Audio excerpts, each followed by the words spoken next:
discípulo amado, el autor del último evangelio del Apocalipsis y de 3 epístolas en el Nuevo Testamento, el que aparece con aspecto andrógino en las representaciones artísticas o el que cuidó a la Virgen tras la muerte de Cristo. Buenas a todos los amigos de la iconografía cristiana. Pues sí, lo habéis adivinado. En el vídeo de hoy vamos a trabajar la figura de San Juan Evangelista y sus aspectos iconográficos. Así que, ¡adelante vídeo!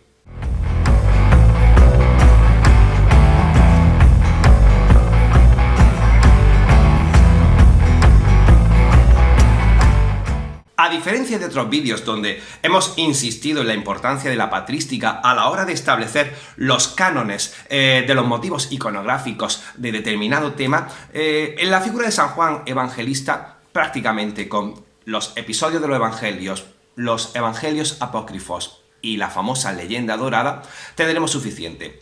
Por cierto, os dejo en este corte lo que eran los evangelios apócrifos por si no lo recordáis.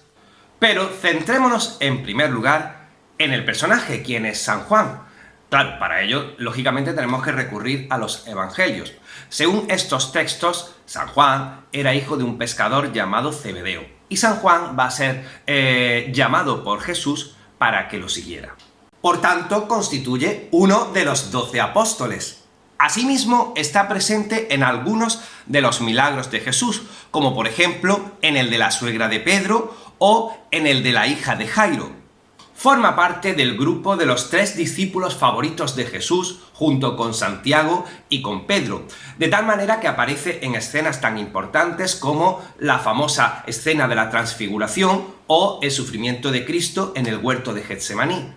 Es de los pocos discípulos que aparece con frecuencia dialogando con Jesús, de tal manera que termina llamándosele o adquiriendo el sobrenombre del discípulo amado. Tal es así que, incluso en el episodio de la Última Cena, aparece recostado en el pecho de Cristo, siendo Juan el que le pregunta al propio Jesús sobre quién será el traidor. Finalmente, en el momento de la crucifixión, aparece junto a María al pie de la cruz, quedándose a cargo de ella por mandato de Cristo. Según la tradición, tras la dispersión de los apóstoles, Juan marcha con la Virgen hacia Asia, concretamente hasta Éfeso, lugar donde se establecen hasta la muerte de la Virgen, que, según la tradición, habría ocurrido unos 23 años aproximadamente después de la muerte de Cristo. Allí cuenta la leyenda que en tiempos de Domiciano fue detenido, siendo arrojado en una tinaja con aceite hirviendo. ¿Tienes algo que decir? Lo seguiré diciendo hasta el último de mis días. Pues el final de tus días es ahora. Por mis diosas, hubieras preferido haberte muerto en el aceite caliente. Suplicio del cual salió indemne. Es más, según Rivadeneira, el aceite surtió el efecto de como una especie como rocío del cielo, saliendo San Juan más sano y saludable que cuando entró. El emperador, al enterarse de este episodio, lo que hace es desterrarlo a la isla de Patmos. Serás desterrado a la isla de Patmos lo más pronto posible. Allí es donde supuestamente escribiría el libro del Apocalipsis. Siendo emperador, Nerva le levanta el destierro y Juan vuelve a Éfeso, lugar donde supuestamente escribiría el 4º evangelio para combatir las herejías. De vuelta a Éfeso, el sacerdote del templo de Diana, Aristodemo, le somete a 3 pruebas. La primera consistía en que tenía que destruir el templo de Diana y, bueno, San Juan accede y esto sucede en el momento en que Juan empieza a orar. La segunda de las pruebas consistió en beber un veneno ponzoñoso y, bueno, Juan lo hace y sale absolutamente indemne. Y la tercera de las pruebas consistió en resucitar a 2 esclavos que habían bebido ese veneno para demostrar que dicho veneno era efectivo, algo que lógicamente, como podréis entender, San Juan resucitó. Finalmente, se data su muerte en torno al año 100, siendo emperador Trajano. Curiosamente, existe una leyenda que se vincula mucho con la Asunción de la Virgen porque es parecida. Según narra la Assumptio Sancti Joanni del pseudo Melitón, pues a San Juan le habría pasado algo similar, habría sido arrebatado hacia el cielo. La misma dice que Juan hizo cavar una fosa para su enterramiento y, bueno, pues que la fosa se llenó de luz y su cuerpo fue rociado por una arena finísima y brillante. Como podéis observar, las similitudes entre la Asunción de la Virgen y el episodio que hemos narrado de San Juan son bastante notorias. Tanto uno como otro son avisados por un ángel de su muerte y, por así decirlo, van a suceder episodios paranormales con respecto a su cuerpo. Por tanto, nos encontramos con una de las figuras claves del cristianismo. Como ya hemos dicho, según la tradición, es el autor del cuarto evangelio, del Apocalipsis y de 3 epístolas del Nuevo Testamento. Algo que, por cierto, los teólogos especialistas en Sagrada Escritura, pues lo ponen en entredicho y dicen que sería pues un episodio claro de lo que se denomina pseudoepigrafía. Debido a esta importancia dentro de la Iglesia, ostentan numerosos patronazgos. Bueno, os lo dejo ahí puesto y así de camino me da tiempo a mirar la chuleta. Bien, como os digo, es el patrón de teólogos, escritores, bataneros, tintoreros, armeros, aceiteros, impresores, libreros, encuadernadores, papeleros, copistas de manuscritos, grabadores al buril o talla al dulce, viticultores, toneleros. Asimismo se le invoca contra las quemaduras, se le considera protector de las vírgenes y de las viudas y frente a los venenos e intoxicaciones alimentarias. Finalmente se le relaciona con las farmacias y con el patronazgo de los alquimistas. ¡Wow! ¿Cuánto trabajo tiene el gacho? Dicho esto, vamos a entrar ya en aspectos iconográficos. Lo primero que tendríamos que ver es que deberíamos hacer una división básica entre la manera que hay de representar la figura de San Juan en Occidente, en la cultura latina, y en Oriente, la cultura bizantina. Si bien en las iglesias de tradición latina suele representarse como un chaval joven, imberbe, como hemos dicho, incluso de rasgos andróginos, en las iglesias de tradición bizantina o griega suele hacerse todo lo contrario, más bien como una persona madura, como un viejete, con barba y calvo, aludiendo a una cita del Nuevo Testamento en la cual Cristo le dice a alguien: bueno, si yo quiero que éste se quede hasta que yo venga, ¿a ti qué más te da? Tú sígueme. A partir de aquí, pues vamos a mencionar los clásicos atributos iconográficos que nos permiten identificarlo con claridad. Y estos son el águila, la copa con el veneno, el caldero, la palma y finalmente el libro. El primero de ellos, el águila, se corresponde también con uno de los tetramorfos. Y esto es así porque San Agustín, y ahí os pongo la cita, en una de sus reflexiones compara el Evangelio de San Juan con este animal. Tanto la copa del veneno como el cardero hacen lógicamente referencia a los 2 martirios que os he citado previamente.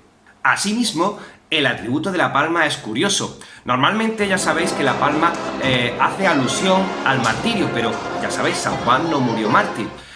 Y esto es porque existe una leyenda en la cual la Virgen, poco antes de morir, recibe por parte de un ángel una palma y la Virgen se la entrega a San Juan para que éste la porte delante de su féretro en el funeral para espantar a los demonios. De igual modo, tanto la pluma junto con el libro, lógicamente, están vinculados a el hecho de ser un escritor sagrado. Finalmente, con respecto al color de sus ropajes, acostumbra a llevar túnica verde y manto rojo. El verde estaría relacionado con el color de la esperanza, ya que él es el autor del libro del Apocalipsis, libro esencialmente esperanzador, pero también tiene cierto tinte o vinculación con la redención. No olvidemos que clásicamente el verde estaba vinculado al árbol de la cruz. Con respecto al color rojo del manto, ya sabéis que normalmente rojo está vinculado con el martirio. Vuelvo a decir, San Juan no murió mártir, pero como algún tratadista clásico ha dicho, y ahí os dejo la frase, no faltó el ánimo al martirio, sino el martirio al ánimo de San Juan. Así que, pues ahí tenéis la justificación. No obstante, también comentaros que para algunos tratadistas clásicos el color más adecuado para la túnica de San Juan debería ser el blanco o el azul, colores vinculados o relacionados con la virginidad y la pureza. La manera de representar a San Juan Evangelista es bastante prolija y variada, debido a que, bueno, aparece en numerosas ocasiones tanto en los evangelios como en las escenas que hemos dicho de los evangelios apócrifos o de las leyendas. Lo podemos encontrar representado en escenas de la Última Cena, especialmente también en escenas de la crucifixión. Pero también, incluso en cualquiera de los episodios con los demás apóstoles, o incluso vinculado con la figura de San Juan Bautista. Y quizá de todo lo que hemos comentado, lo que más os llame la atención es qué vinculación o qué relación existe entre San Juan Bautista o San Juan Evangelista. Bueno, es una cosa un poco rocambolesca, y es que existía la tradición de decir que la fecha de muerte de San Juan Evangelista coincidía con la fecha de nacimiento de San Juan el Bautista. Si nos ceñimos a los evangelios canónicos, pues nos vamos a encontrar una variedad de escenas. Por ejemplo, la vocación de los hijos de Zebedeo, como hemos citado, escenas de la Última Cena, especialmente de la crucifixión con todos sus aspectos, al pie de la cruz, la deposición del cuerpo, sosteniendo a María desmayada, llanto sobre Cristo muerto, pero también no debemos olvidar otras como la transfiguración.